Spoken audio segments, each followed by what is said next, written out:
เอาละครับอาหารเราเสร็จแล้วนี่คืออาหาร8อย่างรวมกันนะครับทุกคนดูได้เยอะเลยนะครับรสชาติจะเป็นยังไงเอาไปชิมกันสวัสดีครับทุกคนวันนี้ผมจะพาทุกคน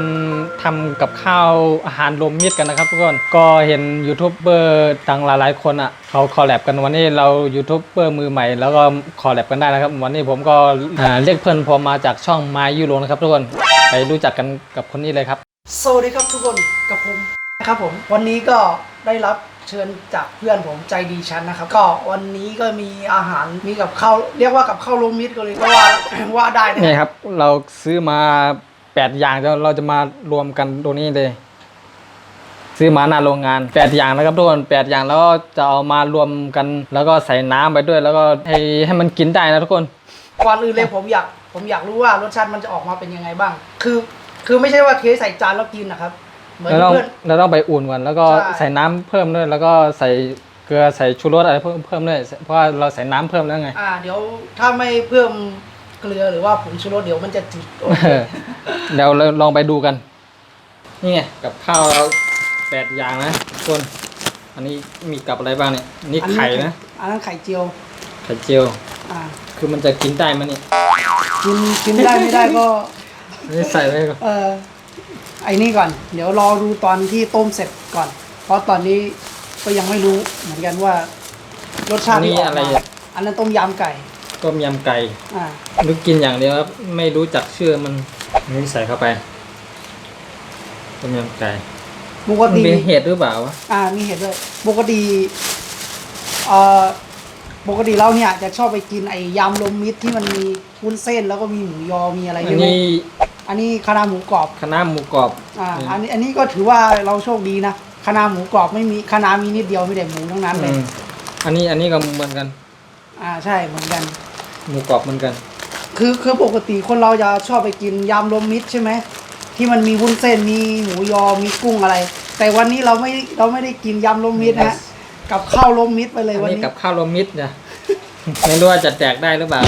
อันนี้อะไรนะอันนั้นลาบไก่ใส่ไปอันนี้ก็เหมือนเดิมคะน้าหมูกรอบเมื่อกี้ไปหยิบมาผิดไงมันกะว่าจะหยิบมาสักอย่างละคนนี่ใช่ไหมถุงละอย่างใช่ไหมถุงละอย่างผมกินทุกอย่างฮะ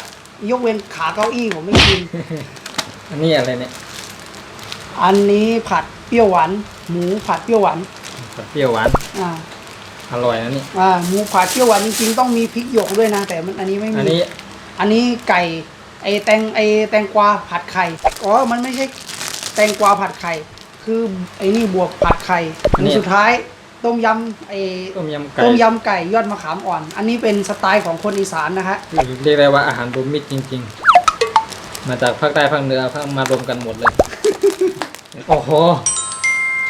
ต้องใส่น้ำเพิ่มไหมเนี่ยไม่ต้องแล้วไม่ใหญ่มั้งไม่ต้องแล้วอุ่นไปเลยคนให้เท่ากันเพราะเดี๋ยวถ้าใส่น้ำเพิ่มเดี๋ยวน้ำมันจะเยอะไปเนี่ยทุกคนรวมกันหมดแล้วนะนี่คือกับข้าวรวมมิตรสุดยอดเลยเดี๋ยวต้องไปอุ่นก่อนนะต้องไปอุ่นก่อนต้องย้อนกลับไปตอนที่เราเป็นเนนเราไปฉานแบบกับข้าวตอนที่เราเป็นเนนก็ประมาณนี้แหละเดี๋ยวไปอุ่นก่อนโอ้โหน่ากินมากเลยทุกคนดูดิกลิ่นหอมเลยทีเดียวโอเคเดี๋ยวเราไปกินกันเอาละครับอาหารเราเสร็จแล้วนี่คืออาหาร8อย่างรวมกันนะทุกคนดูได้เยอะเลยนะครับรสชาติจะเป็นยังไงเอาไปชิมกันโอ้โหใช้ได้ทุกคนเป็นไงบ้างอร่อยทุกคนลองไปทำกินดูนะทุกคนอร่อยจริงๆนะครับยังไงว่าอร่อยนะอร่อยมันก็เหมือนแกงอะไรสักอย่างเนี่ยอารมณ์เหมือนกินมันพูดไม่ถูกอ่ะงั้นมีหลายรสชาติอยู่ในคำเดียวกันอ่ะอร่อยทุกคนลองไปทำกินดูอันนี้อร่อยจริงนะไม่ได้พูดเล่นนะทุกคนไม่เคยอันนี้ผมไม่เคยคิดเลยนะเนี่ยว่ารสชาติมันจะออกมาอร่อยขนาดนี้เดี๋ยวถ้าเรากินแค่อย่างเดียวอะไรพวกนี้มันก็ รสชาติมันก็ไปแค่อย่างเดียวอันนี้มันมารวมกันหมดเลยมันได้ทุกรสชาติเลยทุกคน มันมีทั้งไอเนี่ยรสชาติของลาบไก่ ต้มยำไก่และไข่เจียวหมูกรอบคะน้าโอ้โหสารพัดเลยครับ อืม อร่อย อืม ไอ้บางทีก็เหมือนอารมณ์เหมือนกินต้มแซ่บอะ อืม ต้มแซ่บเนื้อแต่ก็ไม่เหมือนเลยทีเดียว ถ้าลองแล้วจะติดใจนะทุกคนกับข้าวอย่างละ10 บาทเองนะทุกคนไปซื้อหน้าโรงงานมาเขาขายถุงละ10 บาท10 บาท อันนี้เป็นการทดลองครั้งแรกของ ไอ้นี่เลยใช่ไหมช่องนี้เลยใช่ไหม เอากับข้าวหลายๆอย่างมารวมกันเนี่ย อร่อย คืออย่างนี้นะทุกคนคือว่าผมก็คิดคอนเทนต์ออกมาว่าจะมาคอลแลบกับมายุโรนะครับเพราะว่าช่องของเขาก็มีแต่วิดีโอที่แบบว่ากินอะไรพวกนี้ผมก็เลยคิดคอนเทนต์ขึ้นมาว่าเราจะมาทำอาหารรวมกันอะไรวันนี้ ก็เลยมาทำไอ้ตรงนี้นะครับทุกคน ถ้าเพื่อนๆชอบก็อย่าลืมกดไลค์กด Subscribe ด้วยนะครับทุกคน จะแปะลิงก์ไว้ใต้คลิปด้วยนะฮะส่วนช่องของมายุหลง ครับอย่าลืมเข้าไปติดตามด้วยนะครับทุกคน อันนี้คือเรียกได้ว่าสายกินของแท้เลยนะฮะ จะหมดแล้วเนี่ยข้าว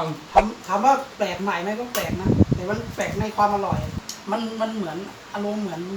ต้มแซ่บเนื้อยังไงไม่รู้ อร่อยอะอร่อยตรงที่มันหอมไอ้เนี่ยน้ำแกงของต้มยำอะ เหมือนได้ทุกรสชาติอ่ะ นี่คือแค่แบบอย่างเองนะเนี่ย ถ้าหากว่าเราซื้อมา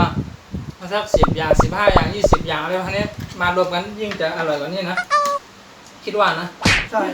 ส่วนความเปรี้ยวมันก็มีอยู่นิดๆนะ อ่า ว่ามันมีแกงอะไรเมื่อกี้นี้แกงต้มยำไก่ นี่ต้มยำไก่ ต้มยำไก่มันจะเปรี้ยวนิดๆนะความเปรี้ยวของมันก็มันจะมีนิดนึงบอกเลยว่ายังไม่มีใครทำแบบนี้นะทุกคนยังไม่มีใครทำกินแบบนี้นะอันนี้แปลกประหลาดไปนี่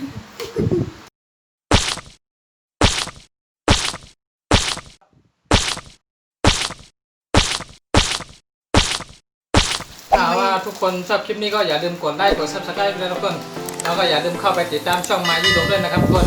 เดี๋ยวคราวหน้าจะมีคลิปอะไรเดี๋ยวรอดูกันนะครับทุกคน